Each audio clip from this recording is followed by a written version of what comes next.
ಇದೊಂದು ರಾತ್ರಿ ಕಳೆದ್ರಾಯ್ತು. ರಾಧಿಕಾ, ನೀನ್ ನಾಳೆ ನಿನ್ ತಂದೆ ಜೊತೆ ಮನೆಗೆ ಬರಲೇಬೇಕು. ಇಲ್ಲ ಅನ್ನಕ್ಕಾಗಲ್ಲ.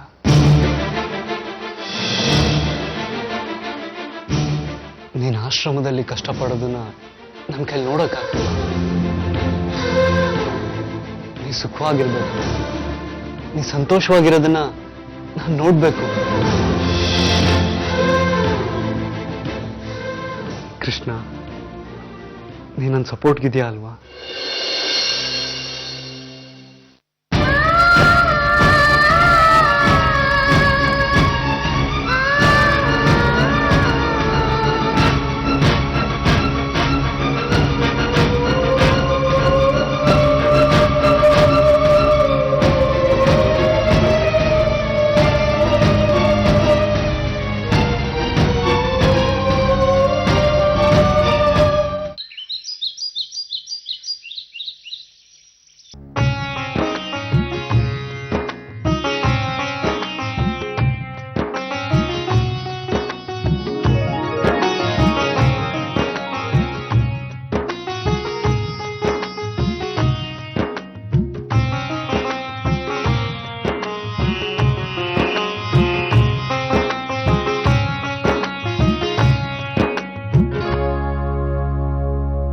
ದೇವಕಿ, ನಾನಿನ್ ಬರ್ತೀನಿ.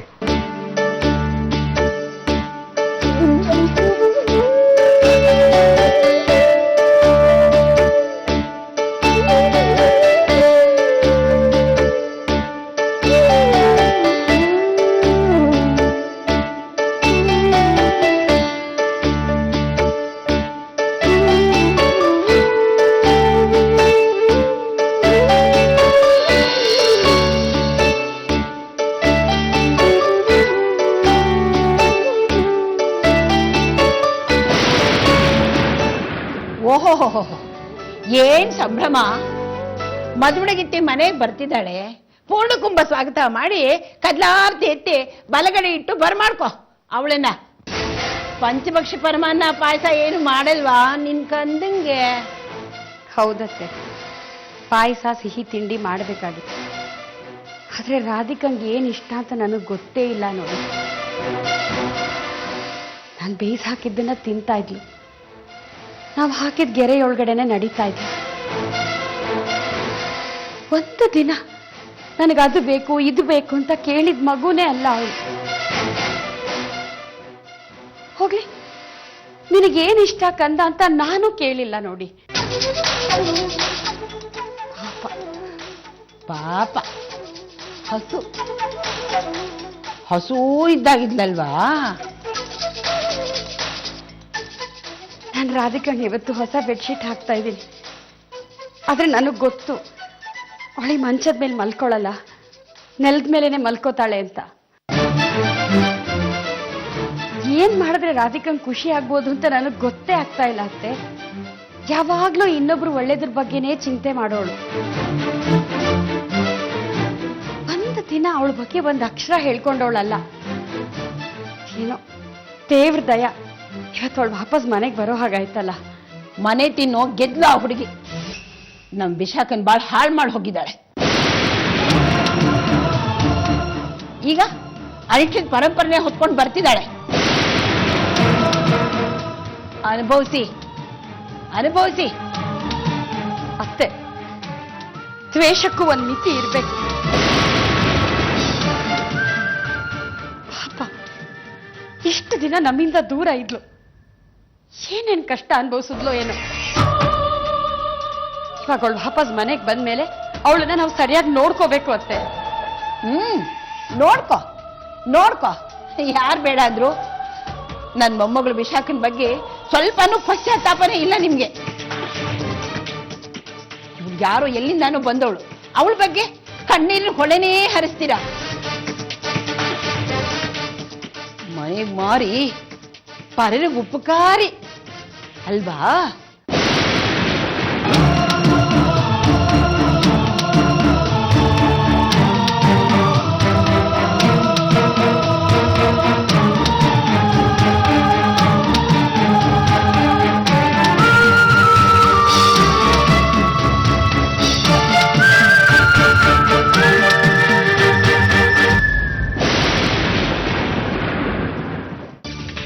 ಹಾಗಲ್ಲ ಸ್ವೀಟಿ, ಆದರೂ ಆಂಟಿ ಒಪ್ಕೋತಾರ? ನಾನು ಮಾತಾಡ್ತೀನಿ ಪ್ರಣವ್, ಸುಮ್ಮನೆ ಯಾಕೆ ಟೆನ್ಷನ್ ಮಾಡ್ಕೋತೀಯಾ? ಏನ್ ಮಾಡ್ಬೇಕು ಅಂತಾನೆ ಗೊತ್ತಾಗ್ತಿಲ್ಲ. ನೀನೇನು ಯೋಚನೆ ಮಾಡಬೇಡ, ಎಲ್ಲ ಸರಿ ಹೋಗುತ್ತೆ.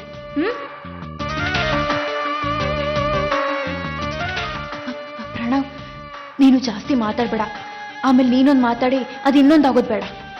ನಾನೇ ಮಾತಾಡ್ತೀನಿ, ಓಕೆ? ಓಕೆ, ನಿಮ್ಮ ಅಪ್ಪನೇ. ಬಾ.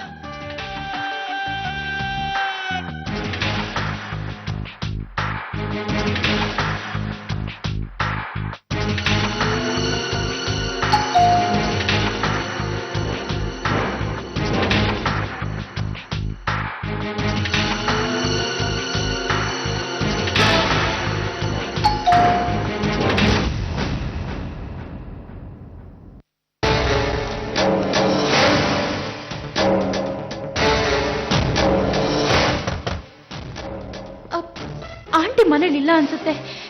ಈಗೇನ್ ಮಾಡೋದು?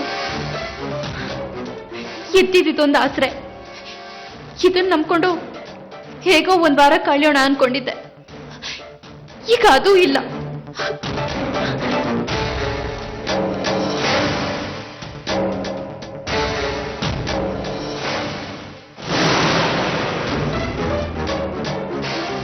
ಏನಿದು ಸ್ವೀಟಿ?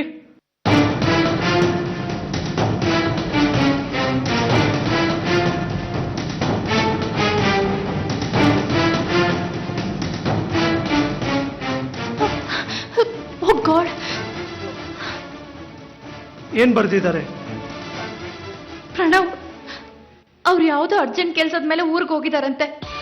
ಬರೋದು ಒಂದು ವಾರ ಆಗುತ್ತೆ ಅಂತ ಬರ್ತಿದ್ದಾರೆ. ಮತ್ತೆ ಲಗೇಜು? ಲಗೇಜ್ನ ಪಕ್ಕದ ಮನೆಯಲ್ಲಿ ಕೊಟ್ಟೋಗಿದಾರಂತೆ.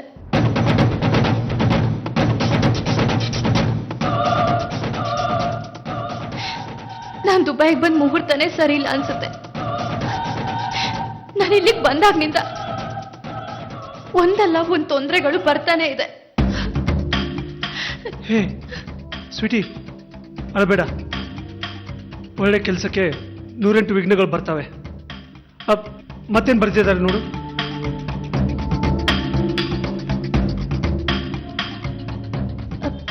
ಇಲ್ಲಿಂದ 4 ಕಿಲೋಮೀಟರ್ ದೂರದಲ್ಲಿ ದುಬೈ ಮಾಲ್ ಹತ್ರ ಉಡುಪಿ ಅವ್ರ ಹೋಟೆಲ್ ಇದೆಯಂತೆ. ಅಲ್ಲಿ ಹೋಗಿ ನಮ್ಮ ಹೆಸರು ಹೇಳಿ ಅವ್ರು ನಿಮಗೆ ರೂಮ್ ಕೊಡ್ತಾರೆ ಅಂತ ಬರ್ದಿದ್ದಾರೆ. ಹೋಟ್ಲಾ? ಒಂದು ವಾರನಾ?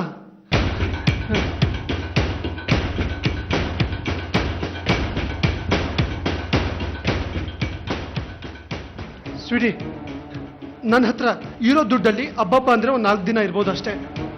ಇದಕ್ಕಿಂತ ಜಾಸ್ತಿ ದುಡ್ಡು ನನ್ನ ಹತ್ರ ಇಲ್ಲ ಸ್ವೀಟಿ. ಛೇ. ಆದ್ರೆ ಪ್ರಣವ್, ನಮಗ್ ಹೋಟೆಲಲ್ಲಿ ಉಳ್ಕೊಳ್ಳೋ ವ್ಯವಸ್ಥೆ ಅಲ್ಲದೆ ಬೇರೆ ದಾರಿ ಇಲ್ಲ. ಏನ್ ಮಾಡೋದು? ಸರಿ, ಫಸ್ಟ್ ಲಗೇಜ್ ಕಲೆಕ್ಟ್ ಮಾಡ್ಕೊಳ್ಳೋಣ ಬಾ.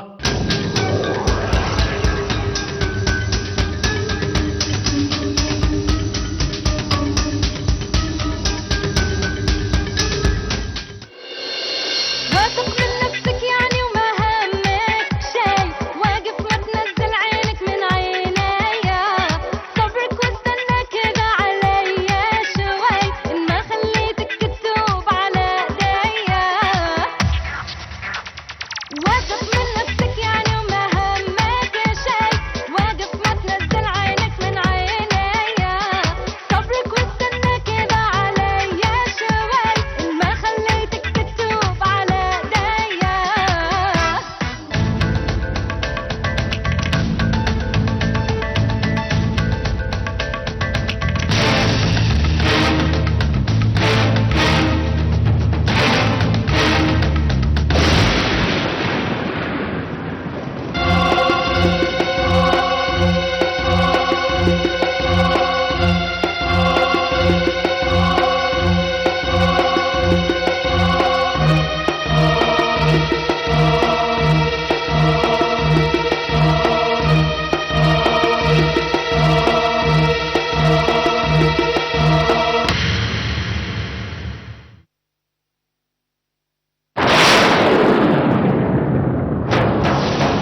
ಯಾಕೆ ಬಂದೆ ಕೂಸೆ? ನೀನಿಲ್ದೆ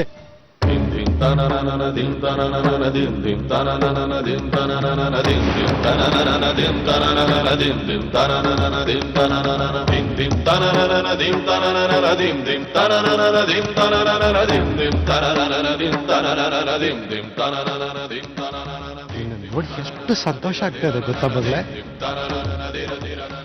ನೀನು ಇಲ್ಲಿ ಸುರಕ್ಷಿತವಾಗಿ ಆನಂದವಾಗಿದ್ದೆ ಅಂತ ನೋಡ್ತಾ ಇದ್ದೀನಲ್ಲ, ಅದೇಮ್ಮ, ಅದೇ ನನಗೆ ದೊಡ್ಡ ಸಮಾಧಾನ.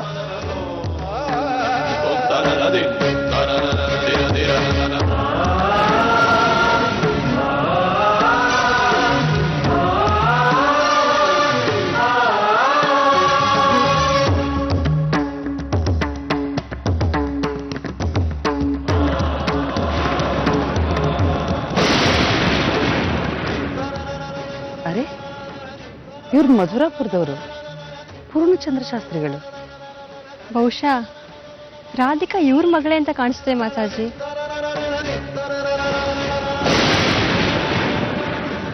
ಪೂರ್ಣಚಂದ್ರ ಶಾಸ್ತ್ರಿಗಳೇ, ಗುರುಗಳು, ದೀರ್ಘಾಯುಷ್ಮಾನ್ ಭವ. ಮಕ್ಕಳೇ, ಇವರು ಮಧುರಾಪುರದ ಕೃಷ್ಣ ದೇವಸ್ಥಾನದ ಅರ್ಚಕರು, ಘನ ವಿದ್ವಾಂಸರು, ಪೂರ್ಣಚಂದ್ರ ಶಾಸ್ತ್ರಿಗಳು. ನಮಸ್ತೆ ಗುರುಗಳೇ.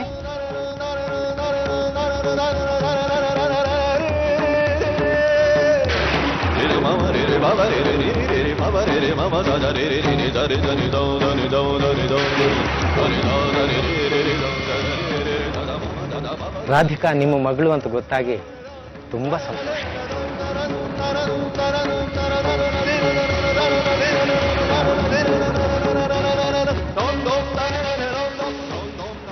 ಅವಳ ಸಂಸ್ಕಾರ, ಆಚಾರ, ವಿಚಾರ, ನಡೆ, ನುಡಿ, ದೇವ್ರ ಮೇಲಿನ ಭಕ್ತಿ, ಇವುಗಳನ್ನೆಲ್ಲ ನೋಡಿ ಇವಳು ಯಾರೋ ಸಂಸ್ಕಾರವಂತರ ಮನೆಯಲ್ಲೇ ಹುಟ್ಟಿದವಳು ಅಂದ್ಕೊಂಡಿದ್ದೆ.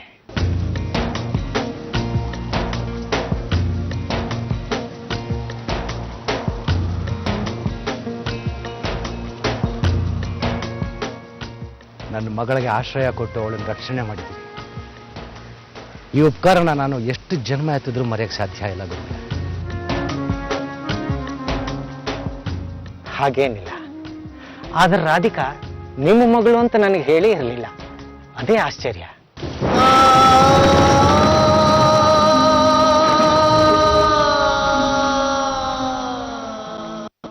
ಮೊನ್ನೆ ಅಪ್ಪನ ಮೈ ಹುಷಾರಿಲ್ಲ, ಆಸ್ಪತ್ರೆಯಲ್ಲಿ ಇದ್ದಾರೆ ಅಂತ ಹೇಳ್ತಾ ಇದ್ಲು. ಅದು ನೀವೇ. ಈಗ ಹೇಗಿದ್ದೀರಾ? ಆರಾಮಾಗಿದ್ದೀನಿ.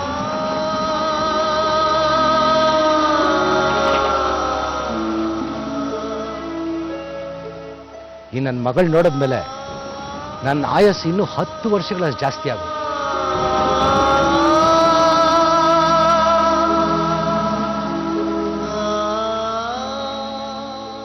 ಬನ್ನಿ, ಸಂಜೆ ಆರತಿ ಸಮಯ ಆಯಿತು.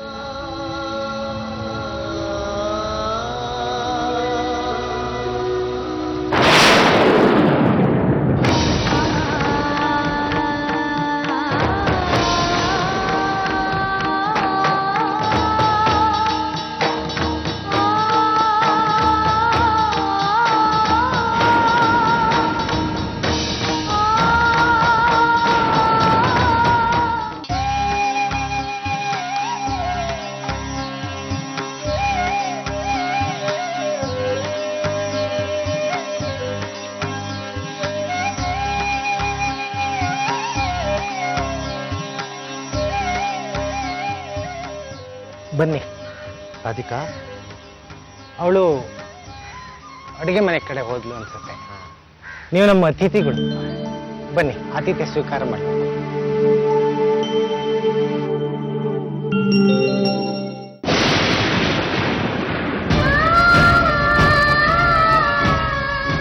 ರಾಧಿಕಾ, ರಾಧಿಕಾ ನಿಂತ್ಕೋ.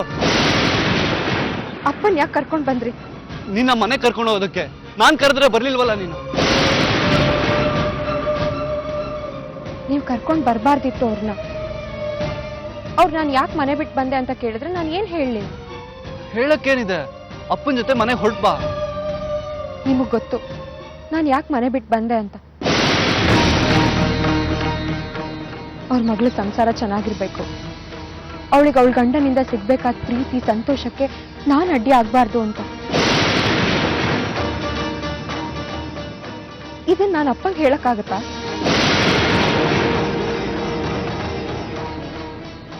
ನೀವು ಅವ್ರನ್ನ ಕರ್ಕೊಂಡು ಬರಬಾರ್ದಾಗಿತ್ತು. ನನಗೆ ಬೇರೆ ವಿಧಿನೇ ಇರಲಿಲ್ಲ ರಾಧಿಕಾ. ಅವ್ರು ಸೀರಿಯಸ್ ಆಗಿದ್ದಾಗ್ಲೂ ರಾಧಿಕಾ ರಾಧಿಕಾ ಅಂತಾನೆ ಕನ್ವರ್ಸ್ತಿದ್ರು.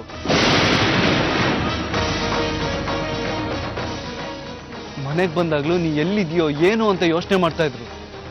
ಈಗ ನೀ ಆಶ್ರಮದಲ್ಲಿ ಇದೆಯಾ ಅಂತ ಗೊತ್ತಾದ್ಮೇಲೆ ಅವ್ರಿಗೆ ಹೇಳ್ದೆ ಇರಕ್ಕಾಗುತ್ತಾ? ಅದ್ ಸರಿ, ಆದ್ರೆ ನಾನು ಈ ಮಕ್ಕಳನ್ನ ನೋಡ್ಕೊಂಡು ಈ ಆಶ್ರಮದ ಸೇವೆ ಮಾಡ್ಕೊಂಡು ಹೀಗೆ ಬದುಕಬೇಕು ಅಂತ ತೀರ್ಮಾನ ಮಾಡ್ಕೊಂಡಿದ್ದೀನಿ. ನಾನು ನನ್ನ ಮನಸ್ಸು ಬದಲಾಯಿಸಲ್ಲ.